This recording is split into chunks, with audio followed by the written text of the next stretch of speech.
a creature from the Black Lagoon of valuelessness when I was a teenager. So thanks for taking the time today, Kai. Great. Thank you for having me. So why don't you take us a spin through the email that you sent me and we'll start jawboning about it. Okay, so you want the whole thing, not condensed in one sentence, but like with introduction and everything? Just the main body. Okay, well, the main body is, I have noticed over in times in your book and in your presentations that you've once in a while you mentioned the word nihilism, and usually with some kind of negative connotation, like sort of it seems like you condemn it for some reason.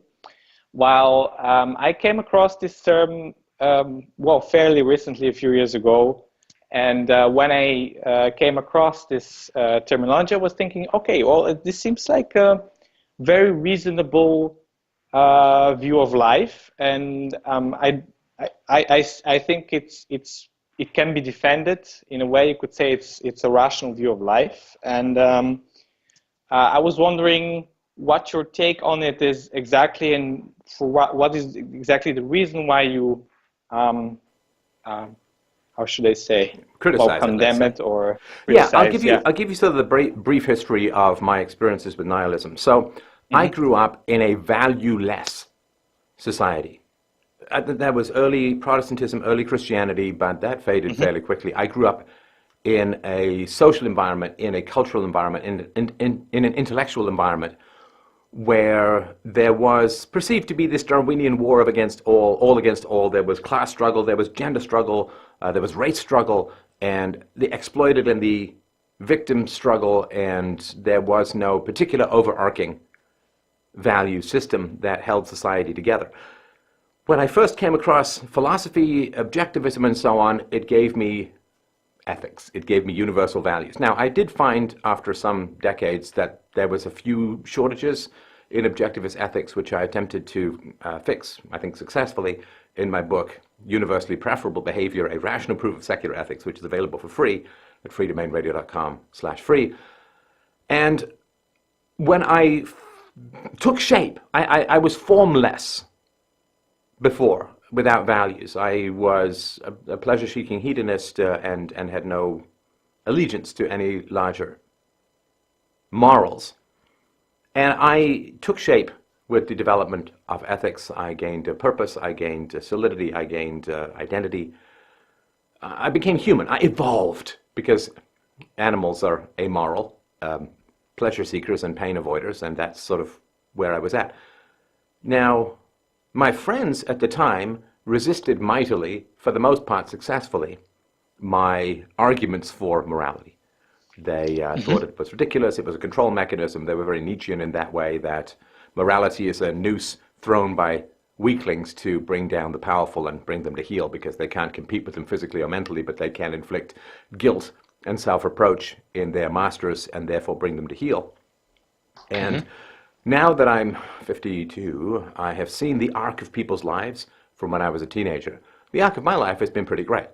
You know, I was a successful entrepreneur, and I've been running this show for 12 years, and love what I do, have a positive effect in the world, have a great marriage, a great relationship with my daughter, great relationship with people who respect what I do all over the world, and it's been pretty great. On the other hand, the people who I knew as teenagers have had pretty terrible lives. Those who accepted this nihilistic viewpoint of pleasure-seeking and pain avoidance. One of them became a drug addict, and not just like a in-passing drug addict, but like a destroyed his life drug addict. The other one had a bad, terrible marriage, and another one did achieve some professional success, but never had a romantic relationship, never got married, never became a father. And it has just been really terrible and terrifying to see how things have played out. My most nihilistic friend ended up dying horribly in a motorcycle accident in his late teens, because he was a pleasure seeker and he was a thrill seeker and had no way to rein it in with objective morality. So the theory has played out exactly as you would have expected in practice. And from that standpoint, I'm fairly wedded to it, because objective morality can be proven rationally and has very significant life effects, whether you accept morality or you don't, which is why I think I speak rather negatively of nihilism. Now, what you're fair to point out is that I've never entered into a formal argument about the topic, which is, I wouldn't say an oversight, it's just never particularly come up, which is why I was eager to have this conversation with you. Mm-hmm. Great. Is it all right with you if we go back to the basics, like to define the term? Because I guess for some of your listeners, it might not be as clear. And it's also good when you discuss a topic that you're like on one level, on one page. You agree. When Yeah, it comes absolutely. to Let's the agree on definition. terms. So the terms is, I guess, for me, the definition of nihilism is the view that a life ultimately has no purpose. Yeah, human life has ultimately no purpose. Do you agree with this definition?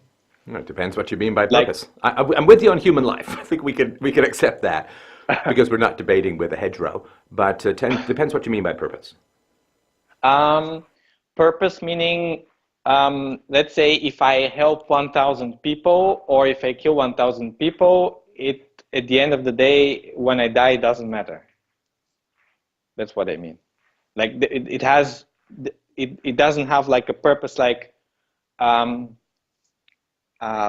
there is no ultimate goal. Yeah. Now, I mean, to to reinforce your case, I don't know where it is in terms of your cultural references, but if you look at people like the Obamas and the Clintons in America, and you can find right-wing examples of this as well, the Obamas and the Clintons have made absolute fortunes out of rank and horrifying levels of corruption. Like Obama and Hillary Clinton, by destroying Libya, opened up the world's biggest open-air slave market, destroyed an entire country, triggered the migrant crisis that may take down Europe, and just to mention one of a whole bunch of things, and they're making out like bandits. They've got book deals, they've got public speaking deals, they're famous and loved by millions, and they have, from a Darwinian standpoint, they have gathered maximum resources for their own gene pool, and the fact that they have destroyed other countries and potentially other entire civilizations, I got mine, and what happens overseas is less of a concern. And yeah, from that standpoint, if you look at Bill Clinton, sexual predator and so on, and he had a great run in the White House, was twice elected president, and gets $500,000 for a speech in Russia that is suspected to have been part of the payoff for selling significant portions of America's uranium off to Russian-controlled companies. So, but he's got, the Clintons are worth, what, over $100 million. When he left the White House, he was broke from legal bills, and now they're worth, I think, well north of $100 million. So there's no divine punishment. I mean, I agree with that. And if you lack a conscience, like if you're a complete sociopath, there isn't even any internal reproach. Like there's no, like the Macbeth kills the king and he can't sleep because he feels so terrible. But if you don't have a conscience, then what is to stop you? And if you have a conscience, that can even be a liability in many ways in this blank Darwinian struggle for resources. Does that sort of encapsulate some of what we're talking about? Well, I think it does focus on the consequences of your actions. But my point of view was more, or I think the nihilistic point of view is more if you look at things long term. So if you say the universe is 13 billion years old, and humans have only existed for I don't know how much percent of it's about. I think universe. I've heard estimates around 150,000 years. Okay, yeah. So if we say that humans have existed for about 150,000 years, and let's say that we cannot estimate how much, but let's say that human existence will probably continue for another million, maybe 100,000. I don't know, X figure. So at some point, human existence will cease, and then everything that has ever been done, good or bad, will be voided. And it will all disappear and nullify, and we all go back to zero, and maybe some other life emerges or something else. But in any case, everything that has been done, good or bad, in the long term doesn't really matter. That's more or less the viewpoint for how I defend the rational of, I don't know if it's rational, but the viewpoint of nihilism. Like, in the long term, it doesn't really matter. I mean, the short term and middle long term, you can say a lot of things happen, climate change, wars, drugs, prosperity, etc. But in the long term, a human life, if you just take a human life, which is about 8 years, I mean, at some point you will just, well, I mean, depends on what you believe in, of course, but at some point your consciousness will cease to exist because you will, disintegrate. Well, and you can go even further if you want, and I remember reading this as a kid, as I'm sure you did and we all did, which is, boy, in 10 billion years the sun goes out, or I can't remember if it's 5 or 10, but it's like we're halfway through the life cycle of the sun, and that giant nuclear bomb in the sky is going to fizzle out. Now, it's not big enough to become a supernova, so it just collapses and goes to nothing, and all is dark, and the world is cold, and life is, is over, and so on. And yeah, there is certainly that aspect of, in that time frame, what does what I have for breakfast mean to anything? Right.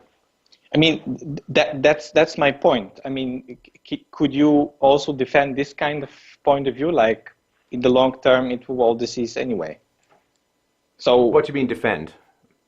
I mean defend in the sense that, well, somebody says, if you say someone, this is important, that is important, and you explain all kinds of important things, politics, everything, and at some point the guy turns around and says, well, it will all disappear anyway, everything will be voided. So now, can you imagine, hang on, would you prefer to live in a society where you could have these arguments, or whether if these arguments were illegal, would you prefer to live in a society where you had the capacity to pursue these arguments or not? What do you mean by illegal? Like there let's is say that the word censorship. Let's say that discussing these ideas was illegal. Okay, like if you live in North Korea or something. Yeah, so you want to have this conversation with me, and I want to have this conversation with you. We prefer that. It makes us happier, we assume, right? Or if it makes us unhappy, it's like going to the dentist might make you unhappy, it makes you happier in the long run kind of thing. So you and I are going to have this conversation, and by our actions, we have exhibited a preference for having these conversations as opposed to not having these conversations, right? So you would prefer to live in a society where you could have these conversations. Definitely. Right. So you have a value. Yeah, I mean, I'm not saying that. Sure, but nihilism can be compatible with having also some other values alongside it. I mean, Go on. the view is that.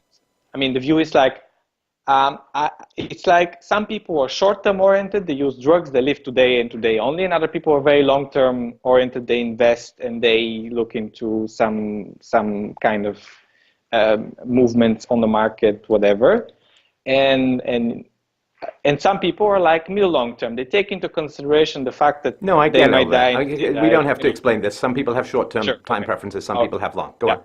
Yeah, and you could have like throughout the nihilistic viewpoint, you could say, well, I have a middle long-term view because of nihilism. I see it as everything will be voided. So I'm not afraid of whatever the consequences are going to be, because whatever consequences there will be only during the lifetime of me and the humans that live here now. Okay, that's not answering the question. So you would prefer to live in a society which allowed for free speech, right?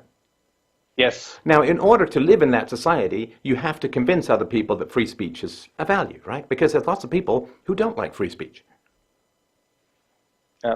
Well, I guess, yes. Now, if there's a way to logically prove the value and virtues of free speech, you are more likely to convince people of your position, right? If you just say, well, I like free speech, then you're running around saying, I like ice cream, you're not talking about a universal value. So if you can find a way to establish the rational objectivity and universality of the value of free speech, you are more likely to achieve free speech within your society, and thus have a society that is more enjoyable for you, and I think is certainly more productive in terms of intellectual discussions.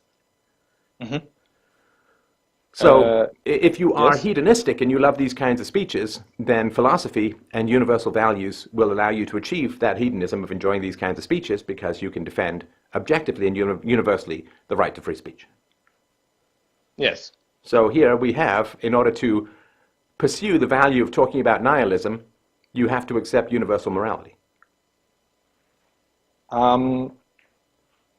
When you say universal, you mean like it's useful for all people or something like that? No, universal is not utility-based. Universal is factually true. Or if you propose something that violates the principle of free speech, you run into insurmountable logical contradictions. And then what you can say, of course, is I reject logic completely, and then you've ejected yourself from the realm of philosophy, and no serious person needs to take you at all seriously, right? So in terms of free speech, so a basic argument for free speech is that human beings, because we are human beings, have universal properties, right? We're all mammals, right? And we live less than 200 years, or we take 9 months to gestate on average, whatever you can come up. We have kidneys, we have brains are our most expensive organ, and so on. So we have universal properties. So if you propose any kind of standard for human beings that requires that human beings have opposite properties, you're making a mistake, right? So if you are a biologist, and you're an insane biologist, right? And you say human beings must both be carbon-based and silicon-based at the same time, or they must be both mammals and reptiles at the same time, or something is a human being who is a mammal and carbon-based, and the other is a human being that is some silicon-based reptile from another planet, well, that would not be a consistent categorization or classification of human beings. Would you agree? Yes. Right.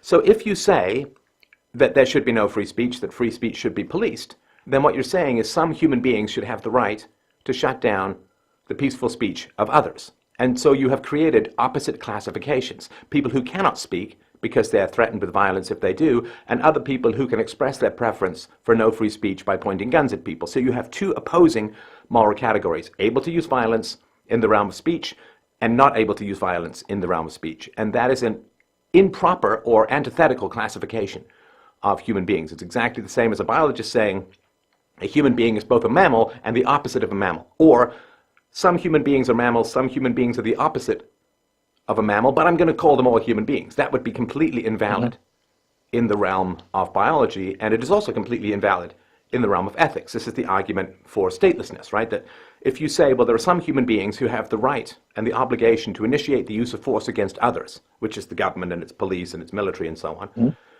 whereas other people have no possible right to initiate the use of force against others because they can't go around killing and raping and stealing and murdering and so on, then you have created a category called humanity which has opposite moral requirements or demands. And that is invalid logically. So there would be an argument to say that free speech and statelessness are certainly the morally and logically consistent ideals for humanity, and anybody who creates artificial oppositional categories under the same conceptual umbrella is making a terrible, terrible mistake. Okay, I'm on board so far. Well, good. Now we have universal ethics. We have philosophical virtues. We have all of these wonderful things. We are in agreement. It's lovely.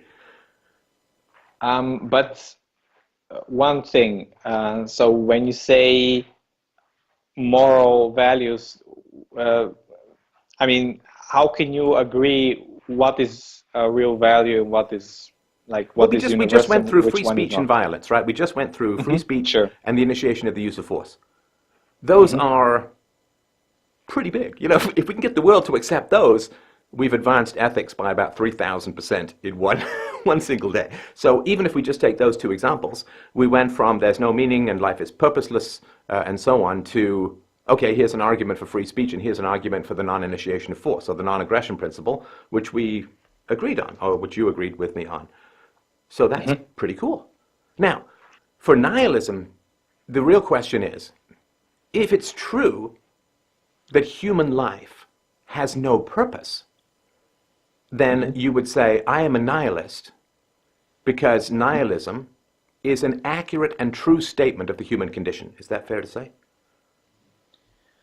The way I view it, for nihilism, moral is really abstract. No, hang on. I'm so sorry to be annoying, but just let's do this one bit and then you can have your speech, right? Okay. So you are a nihilist because nihilism, for you, is a true and accurate representation of the human condition. In other words, if somebody were to say to you, life has external meaning, or we're part of a divine plan, or something like, then you would say that is a false statement, life has no meaning. or no Yes. purpose, right? And so somebody who says Agreed. life has meaning and purpose, you consider that statement to be false, and you are a nihilist because you believe that the nihilistic statement that life has no purpose and meaning is true, right? Yes. Which means that you prefer truth to falsehood, and you prefer accuracy to error, and you prefer consistency to contradiction, right? True. Those are all philosophical values, Yes. right? So preferring truth to error, preferring accuracy to falsehood, preferring consistency over contradiction, those are all foundational philosophical values. So if you are a nihilist, you can't say that there's no such thing as values because you're only a nihilist because you prefer truth to error, right? Oh well, I do. Well, yeah, nihilism is yeah, sure. It's definitely compatible with in the whole picture. Like we would need to have like a level of assessing contradictory ideas. You would have to accept that there is such a thing as different point of views and different values. So you would have to accept that there are such things as values. Yes. Well, and that there are true versus false values, and truth is not slightly preferable to error. Truth is infinitely preferable to error, right? Because if you and I are Yes. going out for a movie, we're going to go see a movie Saturday night, and you want to see picture A, I want to see picture B, and I don't hate picture A, you don't hate picture B, and we flip a coin or something, and we go to either one of our movies. Well, we would say, I prefer movie B to movie A, or movie A to movie B, but not infinitely. In other words, you wouldn't have to have 5 armed guards to wrestle me kicking and screaming into the movie that was my second choice, right? So when I say Yes. infinitely preferable, it doesn't mean somewhat preferable. It doesn't mean kind of nicer. You know, like if you want something at a restaurant, oh, I love that special. Oh, we're out of that special. Okay, well, I'm not going to set fire to the restaurant and take off on foot.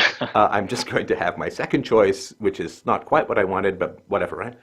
So you don't sit there and say, well, nihilism is 100% true, but some other belief system, which is the opposite of nihilism, is like 97 or 85 or 60% true. It is minus 100% true. It is the polar opposite of truth. And so Yes. it's not mildly preferable. It is not even extremely preferable. It's infinitely preferable, if that makes sense. Yes, it makes sense. Right. So we have infinite preference, we have universality, we have the requirement for consistency with reason and evidence. These are all basic philosophical principles, and they can all be used not to create, but to justify universal standards of morality. Because where I'm with you completely is that there is no morality in the universe. There is no truth out there in the universe. You can choose to run off a cliff, and no ghostly hand will support you on your way down and say, it is not your time yet, right? At least that's never ever been recorded, right? If you want food, begging the universe for it is going to do nothing because the universe doesn't care, won't listen, and is inert. It's not even dead because it was never even alive. It is the opposite of life, which is mere matter and energy. And so I'm with you that I don't believe that there's any larger shaper of the clay of our lives out there in the universe. I'm not religious, and although I do respect a lot of religious values because a lot of them come out of a hard-won empiricism of the need for universal values, and I also think that philosophers have not worked hard enough at all to create a universal system of ethics to replace some of the fading tenets of Christianity, much to the detriment of society as a whole. But I'm with you that there's no atom that is virtuous. There's no law of physics that is moral. And that to me, okay, it's fundamental. I don't care. I hate to say it. I don't care. It doesn't matter to me. I mean, if I have 3 coconuts on a table, I have 3 coconuts. Nowhere on that table is the number 3. Nowhere on that table is the category called coconuts. I can look at a whole bunch of trees and bushes all together, but I can't climb the concept of a forest, right? So what we have going on in our heads is conceptual. And Yes. some people think, well, if it's not out there in reality, it's not real, or it's not true, or it's not valid. Nothing could be further from the truth. The truth only exists because we have the ability to extract universal rules from material events, right? Like if I throw a frisbee, a dog can catch the frisbee. It knows where it doesn't have any idea of calculus or weight or gravity or 9.8 meters per second acceleration to the earth or anything like that. But it can still go and catch. And bees can find stuff all over the place, and they know which flowers they like and all of that. But our capacity for abstractions, people somehow think because those abstractions don't directly exist within reality, that somehow they're not valid or real or true or whatever. And that's a rampant materialism that is so reductionist and so dismissing of our fundamental capacity for abstractions, which is what defines us as human, the only reason we have language. That dismissal of abstractions, to me, has something to do with nihilism. So because the abstractions, the meaning, the purpose, doesn't exist out there in the world, doesn't exist in the realm of physics, we're tempted to say, therefore it doesn't exist, it has no validity. But that's not true. The scientific method as a process for evaluating universal truth claims about matter and energy, the scientific method does not exist out there in reality, right? It's not out there inscribed into the atoms and the physics and the properties of things. You know, a light photon or wave or whatever the hell it is that's speeding along at 186,000 miles per second doesn't have 186,000 miles per second on some little speedometer on its atom driving cart or something. But that doesn't mean that science is subjective, because science is attempting to describe the properties and behaviors of matter and energy in a universal sense. It doesn't just say the ball drops here but not over there, or the ball drops downwards on Earth but upwards on the moon. I mean, it's attempting to describe universal phenomenon. And it's the same thing with morality. Morality doesn't exist in the universe. And the attempt of religious people to say that the reason we have morals is because God tells us is an argument from authority and is not evidenced by any material cause or any objective standard. However, the fundamental conceptual leap is to say just because the number 10 doesn't exist in reality, it doesn't mean that the number 10 is subjective or arbitrary or has no meaning. Yeah, I mean, you can have a consensus on what is number 10. You could have what? You can have a consensus in society about what is 10, and you can apply it in mathematics. No, that's not what the number 10 is. The number 10 is not a consensus. The number 10 is an objective identification of discrete entities, right? So if somebody owes you $10 and they give you $5, you say, you're short. You're not giving me $10. This is not, the guy can't say, no, I've redefined 10 as 5. You know, like you would never accept that in the real world. And so if you would never accept it in the real world, it's probably a good idea to not try and accept it in an abstract sense, right? True, but let's say it's something like, let's say you buy a kilogram of apples and it's not exactly a kilogram, but it's 9.9999 something. You don't care about the difference. So for you it's a 10, but in some other way of measuring it, it's not exactly 10. No, in fact, but we just but you don't want exactly 10 kilograms of apples. Because if you want exactly 10 kilograms of apples, you're never going to get an apple, because you will never ever get exactly 10 kilograms of apples, right? It's impossible to go to the infinite degree, and even if you did get it, there would be some settling or evaporation. You will never get exactly 10 kilograms of apples. So we all understand that 10 kilograms is as close to 10 kilograms as you can get without becoming so obsessive that it no longer has value. Like if you sit there shaving off tiny little slices of apples, well, you know, or adding tiny little slices of apples, you're expending more calories than you're going to gain from the apples, right? So, you know, we understand that the 10 is the ballpark, but we wouldn't say ballpark for, the ballpark for apples is pretty loosey-goosey, although you wouldn't accept 5 kilograms, and you would, the cashier would probably not accept 15 kilograms, right? But if you are trying to get a probe to Jupiter, well, your level of accuracy is going to be a lot higher. So sure, the abstracts are perfect. You could say, well, you're never going to get 2 coins. because coins are going to be slightly different sizes and weight and ages, and they've been sanded off and rubbed down a little bit. But the convention is that they're two coins, not that they're two exactly identical coins that have no change. The moment you pick them up, you've changed them, right? You've rubbed a little bit of the coin off or whatever it is, added some skin to it or something like that. So the abstraction is the ideal, but it still serves humankind, right? It still is supposed to serve humankind, right? So if you and I agree to meet for dinner at 7 and I come at 20 seconds past 7, you don't scream at me for being late. But if I come at 8:30, you might be a bit more upset. So. Mm-hmm. Okay. So and the purpose of 10 kilograms is to reduce conflict, right? Yeah, I mean, it's language. Is it language? Well, it is a convention, so you have to have, if you choose a price per apple, then you have a problem because everyone picks up the biggest apples and maybe people don't want the remaining apples, right? Because you could, as a grocery store, you could just charge per apple, right? But Sure. it means that you're going to have a very tough time selling the smaller apples, and there's variation in the size of apples, and so you just have a convention, and the convention is $10 for 10 kilograms, or whatever it's going to be, just make it sort of simple, right? And so if it's 9.8 kilograms or 10.2 kilograms, that's close enough that people will accept that. And so it's just a way of reducing conflicts by giving a price based upon weight, which is the actual, to some degree, it's the value of the apple, although you could argue that smaller apples have less flesh and so on. But it's just a way of us having a convention so that we avoid unnecessary conflict. And of course, you can, if you want, get really obsessive about the apple and say, well, it's 9.8, and but if you add an apple, it's 10.3, and it's like, but it's, but that's very rare in society. The whole point of the convention is to reduce conflict and just have people get on with their day and actually get around to doing something with their apples.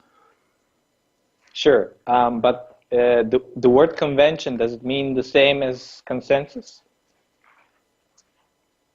What I use? No, so the consensus is, with regards to the apples, this is a very interesting question. So the consensus is, you get reasonably close to 10 kilograms, and you pay for 10 kilograms. That's the convention. But the convention is not, you can call 20 kilograms of apples 10. You can just redefine the number. That's not the convention. The 10 is objective. The degree to which you're willing to accept a little higher or a little lower, that's more subjective. But it's still not completely subjective, because you can't say, here's one apple, I want you to pay for 10 kilograms, and people will say, well, no, that's too far. Whereas if it's 9.9 kilograms, people are like, yeah, that's fine. Like, I've never seen anybody in my life be bothered by that, because it's not worth haggling over, and it's not, it's just a convention. So the number 10 is not something that you can redefine, if that makes sense. But how willing you are to accept deviations from 10, there may be some subjectivity involved in that.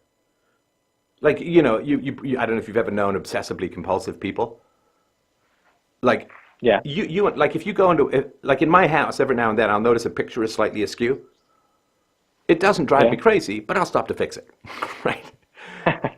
But people who are obsessive compulsive will spend sometimes an entire afternoon trying to get the picture to hang right. So, yeah, generally we prefer pictures that hang straight. The degree to which we want them to hang straight is somewhat subjective. Okay. I guess I agree. I cannot say I disagree with this. I mean, it sounds reasonable. Well, and it's kind of how we work. Like, I'm sorry to interrupt you again. I'll be very brief with this. Yeah. But just for those who don't know, like, people say, well, you repeat yourself. It's like, repeat myself, repeat myself, repeat. But the reality is I'm always getting new listeners, right? So I just put out this documentary, The 100-Year March, Philosopher in Poland, which you should really check out. But I will. There are always new people coming to the conversation. So the way that I start philosophizing, not with Nietzsche's hammer, he said philosophy, start with a hammer. No, the way that I start philosophizing is I look at what works in the world. How do people act in the world? Now, it's not perfect, and it's not always right. There are obsessive compulsive people who will sit there trying to weigh the apples perfectly, but they're very, very rare. And that's recognized as a deviation from the norm. There are some horses born with two heads. That doesn't mean we don't have any idea what a horse is. In fact, we only know that it's a deviation because horses have one head in general. So I start with what works in the real world. And I don't mean like what works in various religions and various rituals, but just, people at a market, right? So what works? And then you sort of have to be curious why it works. It's the same way that science works, right? So how did Newton come up with the theory of gravity according to the The myth and the legend was an apple fell on his head. Right? I mean, so he started with something very practical, very tangible, very in the moment, and then built from there. And so if stuff works all over the world, like people are able to weigh 10 kilograms of apples and pay for them, like it really happens, it really works hundreds of millions of times, maybe billions of times a day in the world. People weigh something and pay for it. So it has to be something that works, and therefore we have to start with it can't be insane.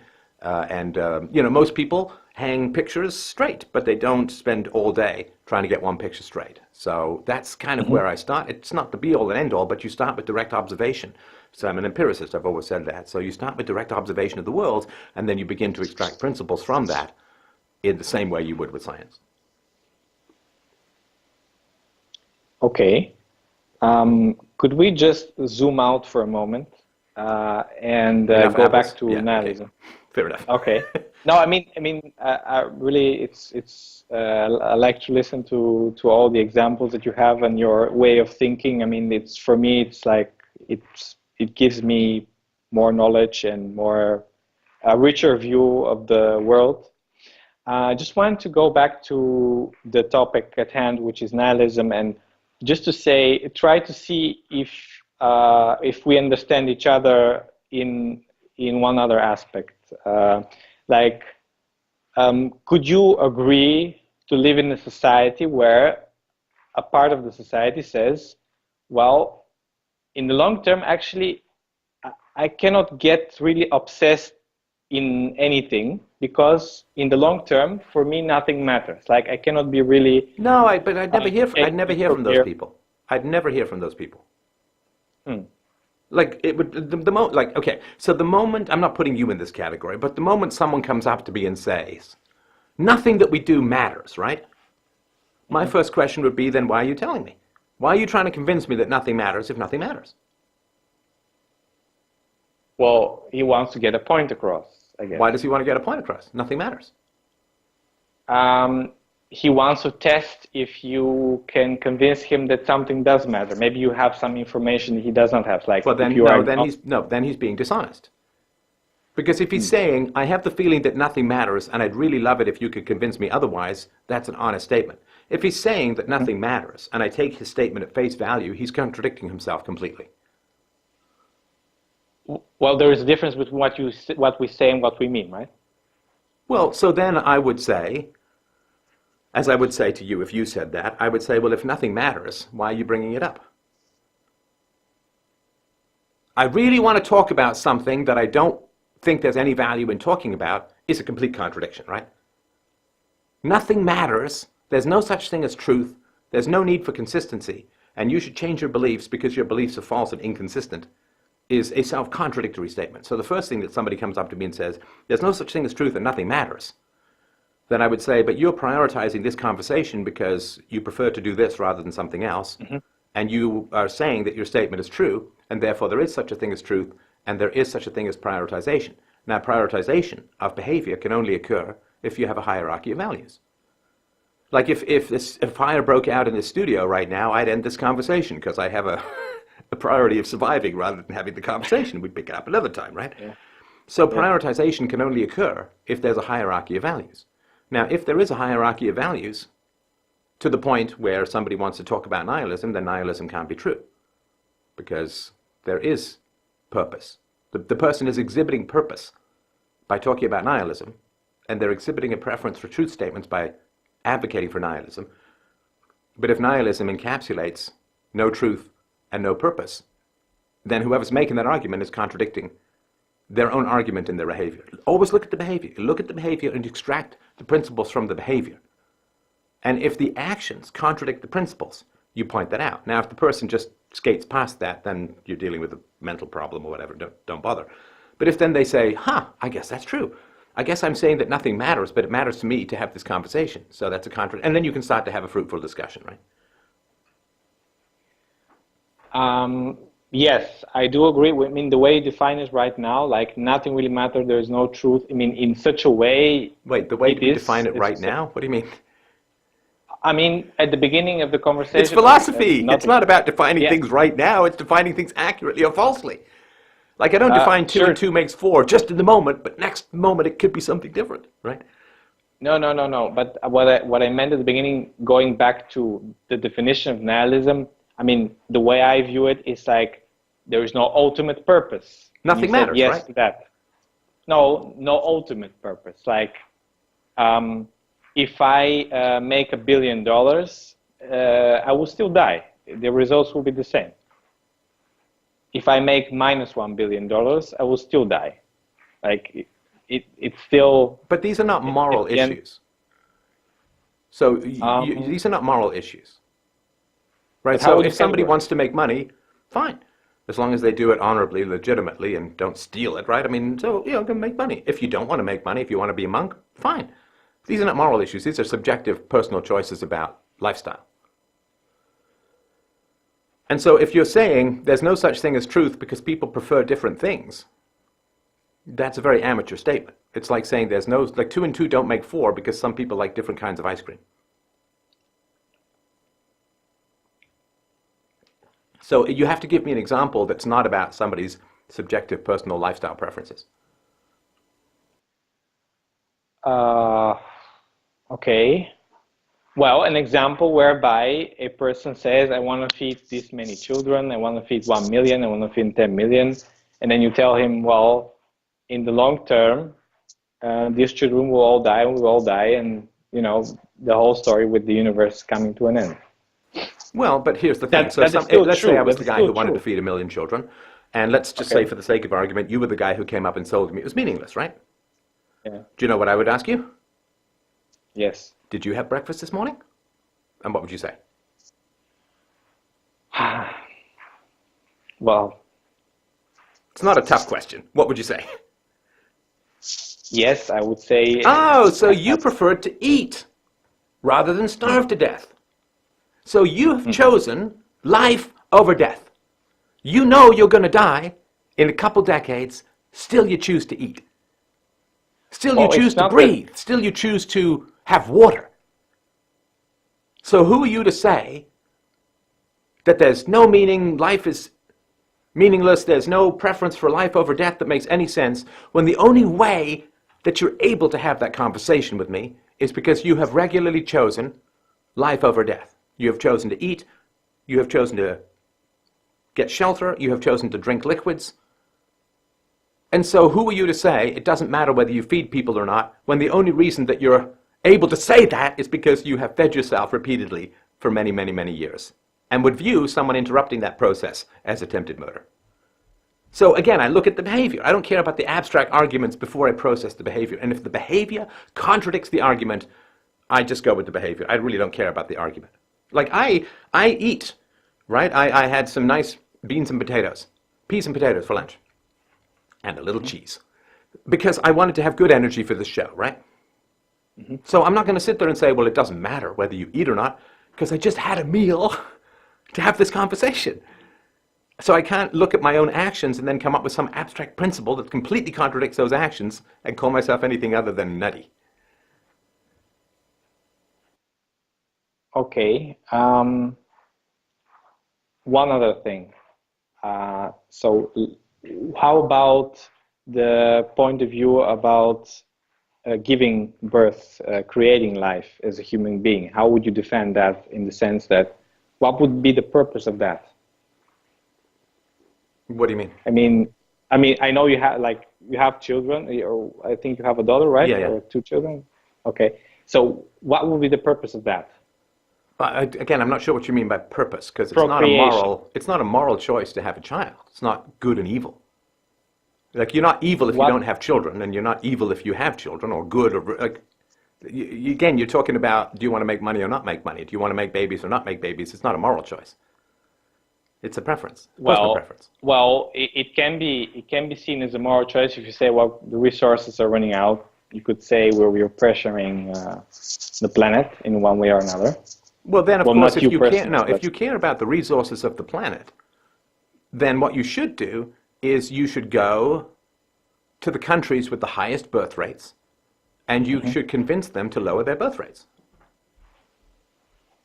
In which Yeah, case, you you could should do go that. learn Swahili or Zulu or something like that, because there are African countries I know those aren't countries, they're tribes, but there are African countries where the birth rate is 5.6 children per mother. So you wouldn't go to Italy or Japan where they're like 1.1, 1.2 replacement birth rate. So if somebody says, well, it's about the resources in the planet, then I'd be like, well, why are you talking to me? I've got one child. I mean, go talk to, like, again, I'm just looking empirically at what's going on. So as far as resource consumption as well, the other argument would be, again, did you have breakfast this morning? I would say to such a person. And if they said yes, and if they said no, I'd just say, well, when did you last eat? And they'd say, last night or whatever. Okay, you had a meal. Mm-hmm. Those meals, the meals that you've had your entire life, the air that you breathe, the clothes that you wear, the gel that you use, all of these consume nature's resources. So if you are consuming nature's resources and somehow demanding or requiring that other people not consume those resources, you're hypocritical. You know, it's like all of these rock stars and movie stars like Leonardo DiCaprio who are like, we got to lower our carbon footprint, man, and I'm going to prove it by getting a hipster beard from hell. But I'm going to fly 12 of my closest friends to my newest movie premiere in private jets. You know, it's like, I don't care what you say. Like, your actions are drowning out your words. So if somebody says, well, we got to not consume nature's scarce resources, it's like, well, you're only alive because you've consumed a lot of resources, so shut up. But now, if it's a posthumous note, right, if they wrote something on, they said, I don't want to consume, like, it's really bad to consume nature's resources, and then they killed themselves, okay, well, there's a certain amount of consistency in that. It's kind of crazy, but there is a certain amount of consistency in that. But then they're not around to debate with me. But if they're around to debate with me, guess what? They've used a lot of nature's scarce resources, and so I don't really care what they say about nature's scarce resources. Okay, but I just wanted to have some clarification. Like just now you mentioned like in Africa the birth rate is much higher, but what does it matter if it's like we're on one planet, you know? What does it matter if you decrease one in Canada or one in Africa? Like, what does it matter? I'm not sure what you mean, what does it matter? This person is saying it's bad to give birth, so if that's the case, you go to the place with the highest birth rate and you try to lower it. Not to the place, like white people have the lowest birth rate outside of Japanese people on the planet, as far as I know. So you don't talk to white people about lowering the birth rate. You go talk to black people about lowering the birth rate. If you're talking to white people about lowering the birth rate and not black people, then you're just racist. No, but I mean, what does it matter if we're going to lower the black or the whites? I mean, you can lower the white. You lower the highest. What are you talking about? You lower the highest. It's like being an oncologist and saying, well, what does it matter if I treat people who have cancer or who don't have cancer? It's like, well, you're a cancer doctor. You should be treating the people who have cancer. That should be your priority, not the people who don't have cancer. And so if people are concerned about birth rates, they should go to the Muslim. Right, they should say no migration, because what happens with migration from Muslim countries or third world countries is they come to the Western countries, they get massive amounts of welfare, and they crank out tons and tons of kids. So you should be for closed borders, you should be for lowering the birth rate in third world countries. Like why you would be talking to a white person is ridiculous, right? Because white people have the lowest birth rate pretty much on the planet, at least some of the lowest birth rates. So if somebody says to me it's a priority that people don't have babies, it's like, what the hell are you talking to me for? It's like trying to wheel me in to chemotherapy when I don't even have cancer. It's kind of weird, right? Okay, but I know we're going a bit off topic, but to be honest, once Muslims or whatever come to the West, these people usually, their birth rates lowers after some time. Sure, after some time. Sure, yeah. But there's still a lot more births than there would be otherwise. Yes, and I guess with welfare, wealth and with prosperity and education, usually birth decreases, right? Well, it can happen. It depends upon the ideology. If the woman is considered to be the property of her husband and can't refuse sex or procreation, now that's a bit of a challenge now, isn't it? And that's what should be being talked about. Yeah. And also, of course, if you have a population from the third world that's heavily into cousin marriage, then you get a huge amount of birth defects, which is massively destructive to the population. You lose 10 plus IQ points among the population. And, you know, the important thing to remember is the U.S. Army basically uses IQ tests to find out if they can find any use for someone. And around sort of like below the mid-80s, I think the cutoff is around 83, below that, they simply won't take people. because they can't find anything useful for them to do. So if you have a population that's kind of inbred, a lot of cousin marriage, low IQ as a whole, you are going to end up with a lot of social problems, and you're going to end up with a collapse of the welfare state and destruction of socialized medicine and so on. And yeah, these are just unfortunate consequences which people really should be talking about, but for some reason they're not. Well, one reason to be not talking about this from the, is again, to go back to the nihilist point of view. I mean, I sort of switch. I switch. Sometimes I look through the eyes of a nihilist, and sometimes I cannot define what the other thing is. But from nihilistic point of view is, anything can happen, and the worst thing that can happen is that you die, right? Well, but then I don't care to take any advice or prioritization from the nihilist. Because if the nihilist doesn't care about life and death, then the nihilist isn't going to be eating or breathing, right? If they're completely indifferent, right? Then what you're completely indifferent right? to, you don't change your behavior about. Right? So yes, I'm completely indifferent about the orbit of some asteroid between Mars and Jupiter. Completely, and so I'm not sitting there saying, my God, I've got to fund something that goes up there and alters that orbit. So what I'm completely indifferent to, I make no changes in my behavior to accommodate. So if you're completely indifferent to life and death, then you shouldn't bother eating, you shouldn't bother getting any shelter, you shouldn't bother drinking any water. But the moment you do, you're saying life is preferable to death. And then whatever you say in your abstract philosophy, I can't hear over the sound of you chewing and breathing. Mm-hmm. Okay, here is something that I think is very much related, which is your view about free will, because as far as I recall, you do. Wait, no, I'm not sure that I want to switch from nihilism to free will, because I want to try and keep these somewhat on topic. But one thing feeds the other, you know. I'm sorry? It is in a way connected, in a sense that you say. Okay, we'll do one question on free will. Yeah, one question. Okay, so you mentioned choice, like I choose to breathe, to eat, but there are some things that are instinct, some things that are cultural, some things that are involuntary, and some things that you are simply cannot change because you were afraid, and this is how you're programmed, right? Well, I don't know. That's a whole lot of stuff there. I'm not sure how to break it out. Are you saying that everything that people do is programmed? Well, if we really have to open this book about free will, I've seen no evidence that there is something else which is different than the environment plus the inside, biological factors, chemistry, temperature, geography, gravity, and everything put together in one piece. So you're saying that human beings are matter and energy and therefore follow the same behavioral patterns as all other forms of matter and energy? I think that you can find an external way to explain everything. Yeah, but that's basically, you're saying human beings are matter and energy, they're subject to the laws of the universe, and therefore free will is a ghost in the machine, right? That is how, as far as I understand this. All right, so let me ask you this, right? So you emailed me to have this conversation, right? True. Now, you can't see this, but I'm holding up a coffee cup. Mm-hmm. Now, if I'd have said to you, yeah, let's have this conversation, I can't make it, but I'm going to put a coffee cup in front of the camera, what would you say? It's a nice coffee cup, man. I mean, you're responding to something. No, what would you say? If I said, I can't make it for the debate, but you can have a chat with my coffee cup, what would you say? I would say no. Why? It's just matter and energy, subject to the same physical laws of the universe and the same properties as I am. Why would, I don't understand, what would the difference be? I didn't say that you're a coffee cup. I work to establish this. I'm not an idiot of this stuff, man. I said human beings are subject to the same laws of matter and energy, and free will is a ghost in the machine, right? So we're not different from any other matter in the universe, fundamentally, right?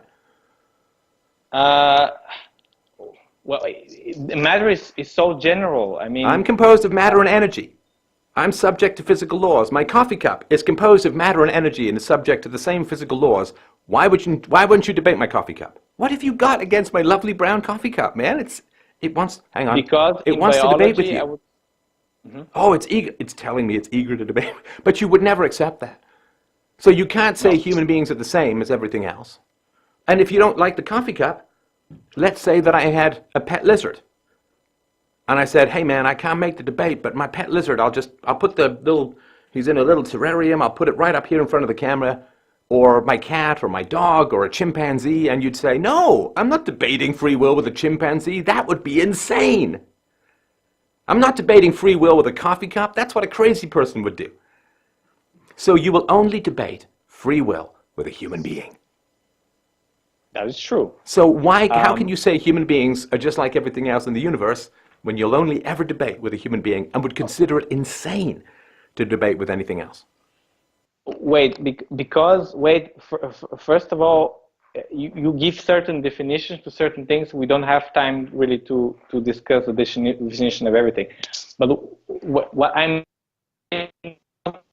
actually, this was the way you wanted to say it, but I gave it a different definition. Of course, as you said in the beginning, in biology, we would make a distinction between a chimpanzee and a human, right? Yes. So they have different properties. So one of the properties is human beings over time have evolved something that we call consciousness. Also other beings, because this actually fits with something that you said in the beginning of the conversation. You said that apes don't have morality, but of course apes do have, on some level, have morality, of course. No. No, they have reciprocal, practical, consequentialist altruism. They do not have abstract definitions of virtue. Okay, well, I guess this comes down again to definitions. No, it doesn't come down to definitions, which is why you won't debate an ape, but you will debate me. I have abstract definitions of morality. Apes do not.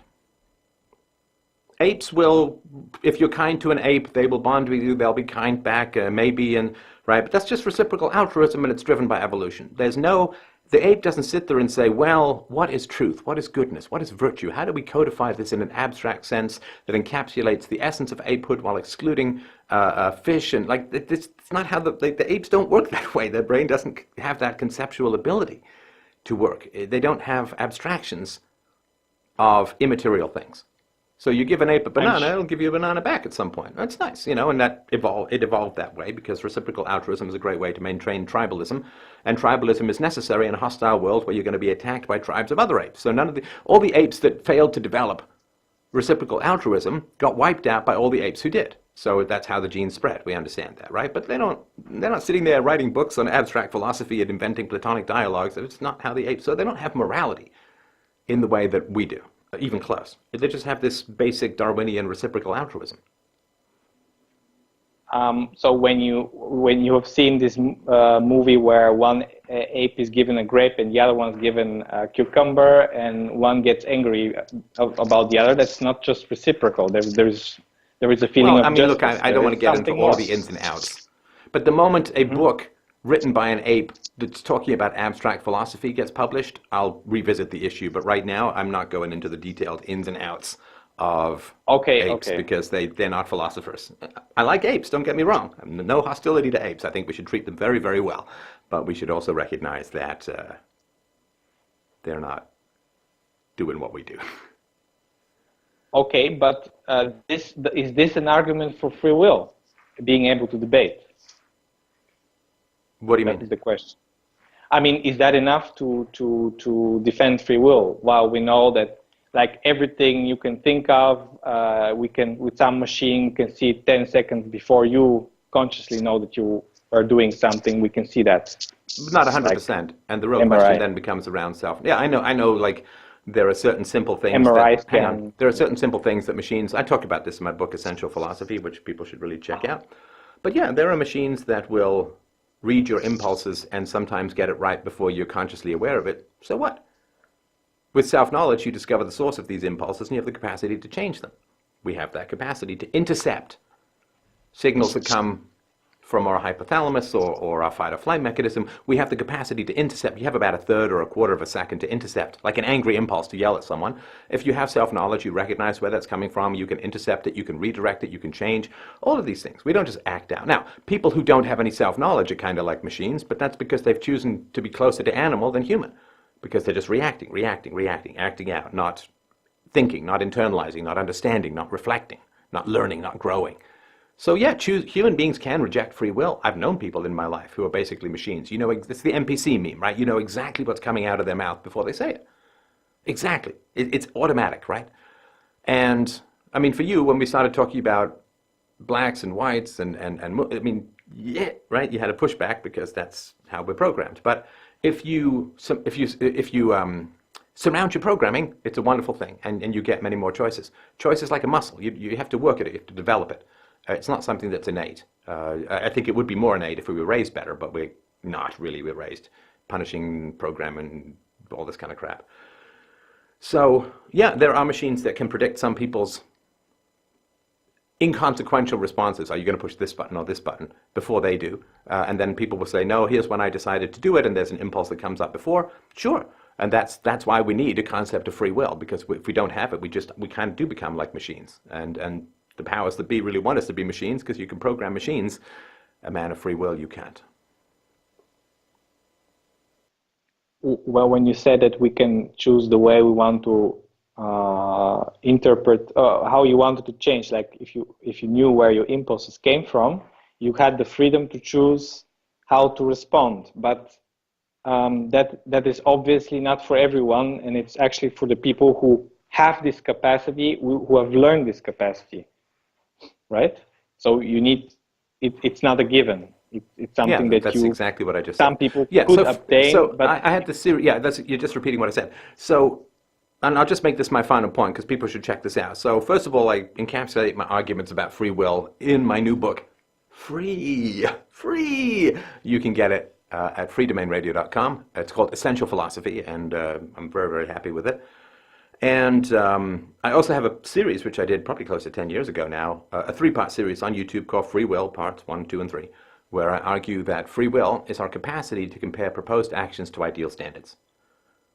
So if I believe in the non-aggression principle and have the impulse to hit someone out of the blue, then I say, well, I shouldn't do that because I have this abstract standard called the non-aggression principle, and therefore I'm not going to hit that person. So you compare proposed actions to ideal standards. Now, anyone who tells me that that's wrong is asking me to compare proposed actions to ideal standards. So the proposed action is an acceptance of free will and an advocacy for free will. And anyone who tells me that free will is false is asking me to compare my proposed actions to an ideal standard. The ideal standard called truth is infinitely preferable to error, accuracy is infinitely preferable to inaccuracy, and consistency is infinitely preferable to the opposite of consistency or inconsistency.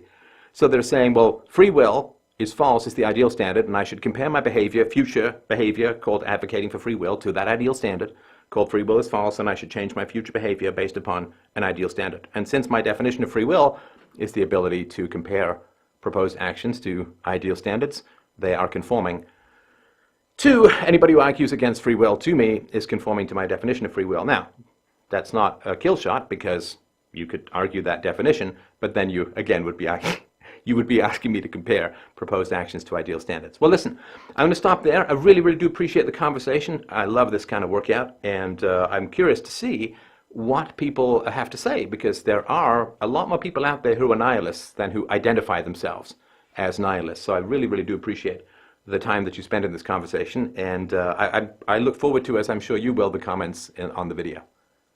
Yes, thank you very much Thank for you your very time. much.